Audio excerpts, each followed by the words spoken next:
Nagsimula ang pelikulang ito noong 1969 kasama ang isang lalaki na nagngangalang Benny Cross na bahagi ng isang motorcycle club na tinatawag na Vandals sa Chicago. Isang gabi habang umiinom si Benny sa isang bar, inatake siya ng isang grupo ng mga tao dahil suot niya ang kanyang club vest. Kinaladkad nila siya palabas at binugbog sa harap ng bar. Sa oras na iyon, hindi lumalaban si Benny hanggang sa sinipa ng isa sa mga umatake ang kanyang motor. Pagkatapos ay sinubukan niyang lumaban, ngunit siya ay nabugbog muli at iniwan sa lupa. Ang eksena ay tumalon sa 1973. Ang asawa ni Benny, si Kathy Bauer, ay nakikipag-usap sa isang mamamahayag na nagngangalang Danny Leon. Sa oras na iyon, gusto ni Danny na matuto patungkol sa buhay ni Benny. Pagkatapos ay nagsimulang ikwento ni Kathy kung paano niya nakilala si Benny noong 1965 sa clubhouse ng mga Vandal. Pumunta siya doon kasama ang isang kaibigan at nakilala ang isang miyembro ng club na nagngangalang Cockroach na nang-aasar sa kanya. Hindi komportable si Kathy at gusto nang umalis, ngunit nagbago ang isip niya nang makita si Benny na napakagwapo. Gayunpaman, binalaan siya ng kaibigan ni Kathy na huwag makipag-date kay Benny dahil masama ang ugali nito. Samantala, napansin ni Benny na tinitingnan siya. Umupo siya malapit kay Kathy at tumingin sa kanya nang walang sinasabi. Maya-maya, umalis na siya. Pagkatapos, ang pinuno ng motorcycle club, si Johnny Davis, ay lumapit kay Kathy at sinabi sa kanya na huwag matakot dahil hindi siya sasaktan ng kanyang mga miyembro ng club o ang kanyang mga kaibigan. Paglabas ni Kathy ng bar para umuwi, nakita niya si Benny at ang iba pang bikers na nakasakay. Inimbitahan ng mga miyembro ng club si Kathy na sumama sa kanila. Nagpasya si Kathy na sumama sa kanila at piniling sumakay kay Benny. Matapos ang isang gabing pagsama sa motorcycle club, iniuwi ni Benny si Kathy ng madaling araw. Pagdating nila sa bahay ni Kathy, hinihintay siya ng kanyang boyfriend. Kahit alam ni Benny na may boyfriend na si Kathy, wala siyang pakialam. Ipinarode niya ang kanyang motorsiklo sa tapat ng kanyang bahay at naghintay. Kinabukasan ay naroon pa rin si Benny na ikinainis ng nobyo ni Kathy. Iniwan niya si Kathy dahil hindi niya pinaalis si Benny. Nang makita ang kanyang pagkakataon, nagsimulang kausapin ni Benny si Kathy, at hindi nagtagal ay nagsimula silang mag-date. Pagkatapos ay ikinasal sila makalipas ang isang buwan. Kahit na siya ay kasal kay Kathy, si Benny ay isang malayang tao pa rin. Ayaw niya ng kontrolado o pagsunod sa mga patakaran sa trapiko dahil gusto niya na magmaneho sa kanyang motor ng sobrang bilis. Isang araw, hinabol ng pulis si Benny dahil mabilis ang takbo nito. Naubusan ng gasolina ang kanyang motorsiklo sa isang kalsada malapit sa bukid, kaya nahuli siya ng mga pulis at inaresto. Kahit na malapit na siyang mahuli, nanatiling kalmado si Benny at tila walang pakialam. Pagkalabas sa istasyon ng pulisya, nakipagkita si Benny kay Johnny at iba pang miyembro ng motorcycle club sa isang bilyaran. Doon, sinabi ni Benny kay Johnny ang nangyari. Ngumiti lang si Johnny, alam niyang mahal ng kaibigan niyang si Benny ang kalayaan niya at ayaw niyang sumunod sa mga alituntunin. Noong 1973, gustong malaman ni Danny kung paano sinimulan ni Johnny ang Vandals Motorcycle Club. Ipinaliwanag ni Kathy na si Johnny ay naging inspirasyon ng isang pelikula na tinatawag na The Wild One tungkol sa isang miyembro ng motorcycle club. Dahil sa kanyang pagmamahal sa mga motorsiklo, nagpasya si Johnny at ang kanyang mga kaibigan na nagngangalang Wahoo, Corky, Brucey, isang negosyanteng mahilig sa bisikleta, isang may-ari ng repair shop na nagngangalang Cal Cockroach, at Zipco na lumikha ng Vandals Motorcycle Club sa Chicago. Sumali rin ang ilan pang miyembro, kabilang sina Benny at Big Jack. Isang araw, iminungkahi ni Big Jack na magbukas sila ng branch sa Milwaukee dahil may kaibigan siya doon na gustong sumali sa kanilang grupo. Noong panahong iyon, hindi sumang-ayon si Johnny sa ideyang ito, na ikinagalit ni Big Jack. Pagkatapos, hinamon ni Big Jack si Johnny na maglaban sila para malaman kung sino ang magpasya at kung sino ang gagawa ng desisyon. Nang marinig iyon, tinanggap ni Johnny ang hamon, at plano nilang maglaban sa isang picnic kasama ang mga pamilya ng Vandals sa loob ng ilang araw. Sa picnic, ang lahat ay nagsasaya hanggang sa sinimulan nina Johnny at Big Jack ang kanilang laban. Napabagsak ni Big Jack si Johnny dahil sa kanyang laki pero hindi siya sumuko agad. Pagkatapos ng mahabang laban, nanalo si Johnny sa pamamagitan ng pagbali sa daliri ni Big Jack. Kahit nanalo siya, nagpasya si Johnny na hayaan si Big Jack na magbukas ng branch sa Milwaukee. Matapos buksan ang branch, lumaki ang Vandals Motorcycle Club at madalas na magkasamang bumibiyahe sa iba't ibang lungsod sa Amerika. Isang araw, nakita ng isang 20 anyos na tinatawag na The Kid ang motorcycle club ni Johnny na nagmamaneho sa kalsada at namangha siya. Naglakad si The Kid sa kalsada nang hindi napansin na may bumubusi ng sasakyan sa kanya. Pagkaraan ng grupo ni Johnny, ang bata, na nainis sa sasakyan, ay sinira ang mga ilaw nito at lumakad palayo. Isang araw, pumunta si Johnny at ang kanyang mga miyembro ng club sa isang car show upang ipakilala ang kanilang grupo. Nandoon si Danny, ang mamamahayag, na nag-i-interview kay Zipco, isa sa mga vandals. Ibinahagi ni Zipco ang kanyang hindi pagkagusto sa mga taong nag-aaral sa kolehiyo at nagsusuot ng maayos na damit na nagsasabing hindi sila kumakatawan sa mga malayang Amerikano. Nanatiling tahimik si Danny, hindi sinasabi kay Zipco na isa rin siyang estudyante na sumali sa isang motorcycle club. Samantala, pinipigilan ni Johnny ang isa pang miyembro ng motorcycle club na nagtatangkang manggulo sa mga vandals. Habang pinapakalma ni Johnny ang mga bagay, biglang pumasok si Benny at sinuntok ang manggugulo.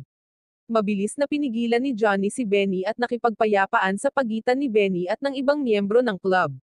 Natapos ang gulo sa pamamagitan ng pag-uusap. Sa kasalukuyan, si Kathy ay ini-interview pa rin ni Danny. Ibinunyag niya na madaling magalit si Benny, na naging dahilan upang siya ay binugbog ng isang grupo ng mga tao sa isang bar noong 1969. Kinailangan siyang gamutin sa ospital matapos binali ng umaatake ang kanyang binti. Nag-aalala siya na baka maputol ang kanyang paa at hindi na siya makakasakay sa kanyang motor. Sa kabilang banda, nainis si Johnny nang marinig ang tungkol sa pag-atake kay Benny. Siya at ang iba pang miyembro ng club ay sumugod sa bar kung saan binugbog si Benny upang malaman kung sino ang umatake sa kanya. Matapos makuha ang impormasyon, inutusan ni Johnny si Brucey na bugbugin ang grupong umatake kay Benny. Sinunog din ni Johnny ang bar bilang babala sa lahat na huwag pakialaman ang mga vandals. Nanahimik ang lahat ng nakakita nito, pati na ang mga bumbero dahil natakot sila sa Vandals Motorcycle Club. Matapos payagan na umuwi si Benny mula sa ospital, dinala siya ni Kathy sa isang hotel sa loob ng 3 linggo para gumaling siya. Isang araw, binisita at inimbitahan ni Johnny si Benny sa isang event na ginaganap ng kanilang club. Pagkaalis ni Johnny, si Kathy, na nakarinig sa imbitasyon ni Johnny, ay nagtungo kay Johnny sa isang bar. Sinabi niya sa kanya na hindi dapat sumali si Benny sa event dahil hindi pa siya fully recovered. Gayunpaman, hiniling ni Johnny kay Kathy na hayaan si Benny na magdesisyon para sa kanyang sarili, na ikinainis ni Kathy, kaya umalis siya sa bar. Samantala, si The Kid ay kasama ng kanyang mga kaibigan.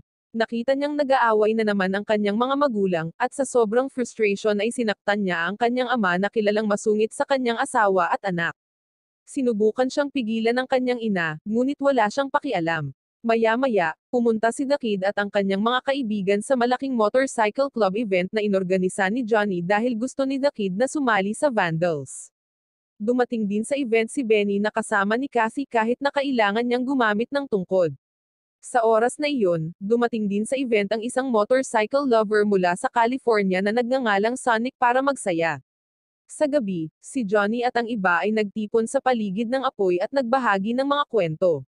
Sinabi ni Zipco na gusto niyang maging sundalo at sumali sa digmaan sa Vietnam, ngunit hindi siya nakapasa sa pagsusulit sa army. Maya-maya, lumayo sa grupo sina Johnny at Benny dahil gusto ni Johnny na sabihin kay Benny na gusto niyang gawin siyang bagong pinuno ng motorcycle club. Gayunpaman, hindi pa handa si Benny para dito at hiniling kay Johnny na pag-isipan ito. Sa paligid ng campfire, tinanong ng mga miyembro ng Vandals kung bakit si Sonic na nanggaling mula sa California ay sumali sa kanilang kaganapan. Inamin ni Sonic na dumating siya upang labanan si Cal, na umalis sa isa pang motorcycle club upang sumali sa Vandals, ngunit nagbago ang isip ni Sonic matapos maramdaman ang malakas na presensya ng Vandals. Nagpasya pa siyang gusto niyang sumali sa club tulad ni Cal. Sa kasalukuyan, ipinagpatuloy ni Kathy ang kanyang panayam kay Danny at nagbahagi ng isang malungkot na pangyayari. Namatay si Brucey dahil sa isang aksidente. Si Johnny at ang lahat ng miyembro ng club ay pumunta sa libing ni Brucey upang magbigay galang. Nakalulungkot, sinisi ng mga magulang ni Brucey ang motorcycle club sa kanyang pagkamatay dahil namatay siya sa isang aksidente sa motorsiklo. Sa kwento ni Kathy, labis na nalungkot ang mga miyembro ng Vandals Motorcycle Club sa pagkamatay ni Brucey. Habang nagtitipon silang lahat, si The Kid at ang kanyang mga kaibigan ay lumapit kay Johnny, na gustong sumali sa Vandals. Hindi sila tinanggap ni Johnny dahil 20 years old pa lang sila, pero nagpupumilit si The Kid at ipinakita kay Johnny ang kanyang motor. Pagkatapos ay sinabi ni Johnny na si The Kid lamang ang maaaring sumali, hindi ang kanyang mga kaibigan. Mabilis na pumayag si The Kid ngunit nagbago ang isip ni Johnny sa pag-aakalang ang bata ay makasarili sa pag-iwan sa kanyang mga kaibigan. Bigla siyang nagalit at inatake si Johnny, ngunit nagawa ni Johnny na ipagtanggol ang sarili. Sa huling bahagi ng taon na iyon, nagsimulang magbago ang Vandals Club dahil maraming bagong miyembro ang sumali, kabilang ang mga sundalo mula sa Vietnam War. Isang gabi sa isang party, napansin ni Kathy ang isang pulang damit na suot ng isang babae sa party. Sa labas, kausap ni Cockroach ang mga bagong miyembro ng club at ibinahagi ang kanyang pangarap na maging isang motorcycle policeman. Ang mga bagong miyembro ay hindi nagustuhan ang ideyang ito at nauwi ito sa pagtatalo. Kasabay nito, kinuha ni Sonic ang pulang damit na sinuot ng isang babae at pinasuot niya ito kay Kathy.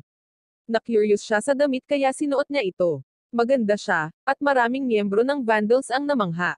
Noon napansin ni Benny na hindi pa rin pumasok si Cockroach, kaya pumunta siya sa labas at nakitang walang malay si Cockroach sa bakuran. Mabilis na sinabi ni Johnny kina Cal at Benny na dalhin si Cockroach sa ospital.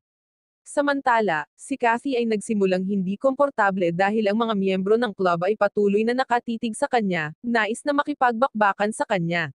Nang hilahin ng ilang lalaki si Kathy sa isang silid, tinawag niya si Benny, na dinadala si Cockroach sa ospital. Buti na lang at dumating si Johnny at pinigilan ang mga lalaki sa anumang bagay na gagawin nila kay Kathy. Kinabukasan, nakipagkita si Cockroach na ngayon ay nakalabas na sa ospital, kina Johnny at Benny. Sinabi niya sa kanila na gusto niyang umalis sa club. Humingi ng tulong si Cockroach dahil natatakot siyang baka bugbugin ulit siya ng mga bagong miyembro kapag nalaman nilang umalis siya. Pagkaalis ni Cockroach, niyaya ni Johnny si Benny na pumunta sa bahay ni Cockroach ng gabing iyon na may dalang baril. Pag-uwi ni Benny, kinuha niya ang kanyang baril sa wardrobe. Kasabay nito ay sumulpat si Kathy at sinabi sa kanya ang masamang nangyari sa kanya kagabi. Pagkatapos ay hiniling ni Kathy kay Benny na umalis sa motorcycle club at lumipat sa Florida upang magsimula ng bagong buhay. Si Benny, nang marinig ang pakiusap ng kanyang asawa, ay hindi makapagpasya at piniling puntahan si Johnny. Nang gabing iyon, pumunta sina Johnny at Benny sa bahay ni Cockroach. Doon, sinadyang binaril ni Johnny si Cockroach sa binti at sinabihan itong umalis ng bayan. Pagbalik nila sa sasakyan, tinanong ni Benny si Johnny kung bakit niya ginawa iyon kay Cockroach. Sinabi ni Johnny na ito lamang ang paraan upang maprotektahan si Cockroach mula sa mga bagong miyembro ng club dahil inaakala nilang hindi maaaring maging motorcycle policeman si Cockroach. Napagtanto ni Benny na nagkakagulo ang club, at kahit si Johnny ay hindi na ito makontrol kaya nagpasya si Benny na umalis sa club. Sa isang araw, bumalik si The Kid upang makipagkita kay Johnny matapos maging miyembro ng Vandals. Hinamon ni The Kid si Johnny sa isang laban dahil hindi niya gusto ang pamumuno ni Johnny. Tinanggap ni Johnny ang hamon at sinabi kay The Kid na makipagkita sa kanya sa isang parking lot kinabukasan. Kinabukasan, nagpaalam si Johnny sa kanyang asawa at pumunta sa bahay ni Kathy para itanong kung nasaan si Benny. Sinabi sa kanya ni Kathy na hindi pa umuuwi si Benny at wala man lang siyang balita sa kanya. Nang gabing iyon, si Johnny, kasama sina Corky at Wahoo sa kotse, ay pumunta sa parking lot upang salubungin si The Kid at ang kanyang mga kaibigan. Nang may handa na ni Johnny ang kanyang sandata, biglang lumapit si The Kid at binaril si Johnny, na ikinamatay niya. Ang pagkamatay ni Johnny ay minarkahan ni The Kid na opisyal na pumalit bilang leader ng Vandals Motorcycle Club. Matapos kontrolin ang grupo, ginawa ni The Kid ang Vandals sa isang kriminal na gang na nagpupuslit ng droga, nagpatakbo ng negosyong prostitusyon, at gumagawa ng pagpatay. Sa kasalukuyan, sinabi ni Kathy kay Danny na sina Corky at Wahoo ay nasa Criminal Motorcycle Club. Ang iba pang mga miyembro ay may iba't ibang kapalaran, si The Kid ay namatay mula sa pagkahulog, si Cockroach ay naging isang motorcycle policeman ayon sa gusto niya, si Sonic ay nagtatrabaho sa isang sinehan, at si Zipco ay lumipat sa Texas. Ibinahagi din ni Kathy na umuwi si Benny matapos marinig ang tungkol sa pagkamatay ni Johnny. Sa unang pagkakataon, nakita ni Kathy na umiyak si Benny dahil nawalan siya ng matalik na kaibigan. Sa pagtatapos ng pelikula, tinapos ni Kathy ang kanyang panayam. Ikinuwento niya ang tungkol sa buhay nila ni Benny, na lumipat na ngayon sa Florida at nakatira kasama ang kanyang kapatid. Iniwan ni Benny ang kanyang dating buhay bilang miyembro ng motorcycle club at ngayon ay nagtatrabaho bilang mekaniko. Wow naman! Doon nagtatapos ang pelikula mga idolo, salamat sa inyong panonood.